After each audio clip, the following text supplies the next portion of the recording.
haddaa wax garanaysaan in yarun baa joogteen baa la yidhi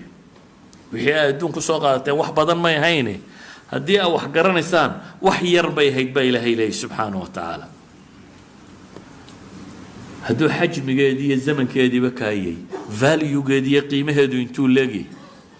ilaahay baa inoo sheegay wamaa uutiitum min shayin famataacu lxayaati dunya waziinataha waxalaaliya waxaa haysataan baa ilaahay leeyahy isku wada dar mansab iyo magac iyo xoolo iyo caafimaad waxaad haysatoo dhan isku dar famaa uutiitum min shay wixii laydin siiyey adduunkaa ka mid ahay famataacu lxayaati dunya baa leeyahy waa wax yaroo la bidhbidhsado inta dunida la joogo iyo waziinatuha in la isku qurxiyo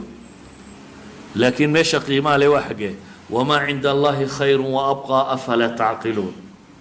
war alle agtiisa waxa jooga ayaana khayr badan waaritaan badanna